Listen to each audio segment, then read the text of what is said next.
بسم اللہ الرحمن الرحیم۔ پیارے پاکستانیوں، السلام علیکم۔ آپ دیکھ رہے ہیں یوٹیوب چینل اور میں ہوں رباب توقیر شاہ۔ ویسے تو اپوزیشن نے پہلے دن سے ہی عمران خان کی حکومت کو قبول نہیں کیا۔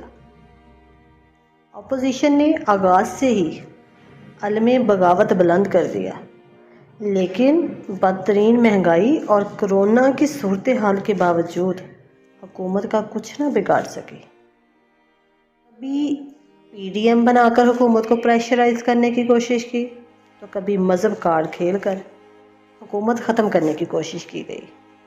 عمران خان پر یہودی اور قادیانی ہونے کے الزامات دھرے گئے، لیکن عمران خان کو اپنے موقف سے ہٹایا نہ جا سکا۔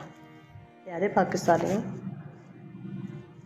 پاکستان جب دنیا کے بدترین معاشی حالات کے باوجود معاشی ترقی کی منزلیں عبور کرتا نظر آیا تو اپوزیشن کو حالات کی سنگینی کا اندازہ ہو گیا۔ حکومت کو چلنے دینا گویا سیاسی خودکشی تھی۔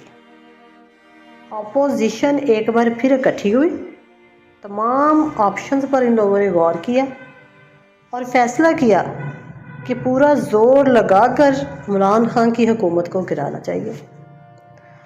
اپوزیشن نے تحریک عدم اعتماد پیش کی۔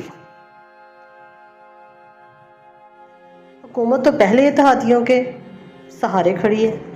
اتحادی ڈولتے نظر آئے تو تاثر ابھرا کہ شاید تحریک عدم اعتماد کامیاب ہو جائے۔ دونوں طرف سے بڑی بھرپور کوشش جاری تھی، لیکن یہ اعصاب کی جنگ تھی اور اسے جیتنا آسان کام نہیں تھا۔ حکومت نے تاثر دیا کہ وہ 15 مارچ تک 15 تک عدم اعتماد پر ووٹنگ کرا دے گی۔ جب اپوزیشن نے حکومت کو جلدی کارروائی کرتے دیکھا تو فوراً انہوں نے اپنے پتے شو کر دیا۔ پیارے پاکستانیوں، میں پہلے بھی بتا چکی ہوں کہ یہ اعصاب کی جنگ تھی۔ کون اپنے پر آپ پر کس حد تک قابو رکھتا ہے۔ اپوزیشن ذرا جلد بازی کر گئی اور یہی جلد بازی انہیں لے ڈوبی۔ اب حکومت اس معاملے کو طول دے رہی ہے۔ منحرف ارکان کے اوپر تا حیات نااہلی کی تلوار لٹک گئی۔ اب اگر یہ اراکین حکومت کے خلاف ووٹنگ میں جاتے ہیں تو اپوزیشن کو اس کا کوئی فائدہ نہیں ہوگا۔ البتہ یہ اراکین نااہل ہو جائیں گے۔ وہ پیسے یا ٹکٹ کے لالچ میں ضمیر فروشی پر آمادہ تو ہو گئے، لیکن مستقبل میں وہ بند گلی میں چلے گئے ہیں۔ اس تحریک کا سب سے بڑا فائدہ خود عمران خان کو ہوا ہے۔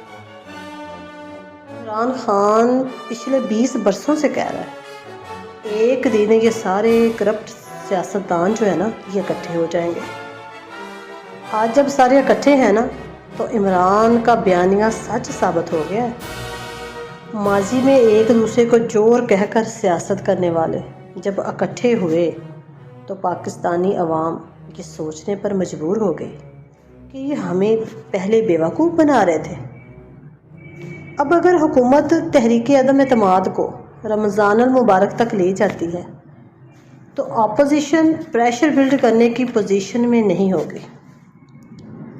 اس تحریک کے لیے افرادی قوت مولانا فضل الرحمان صاحب نے فراہم کرنی تھی۔ ان کا سب سے بڑا ہتھیار مدارس اور مساجد سے تعلق رکھنے والے لوگ ہیں۔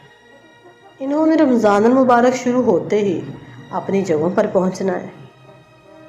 تو لگتا ایسے ہے کہ اپوزیشن وہ بند گلی میں پھنس چکی ہے۔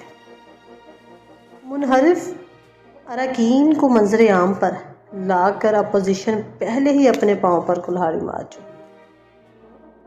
اگر اب یہ تحریک ناکام ہوتی ہے تو اگلے الیکشن میں متحدہ اپوزیشن کی ساکھ کو پوری طرح نقصان پہنچے گا اور وہ بری طرح ہار جائے گی۔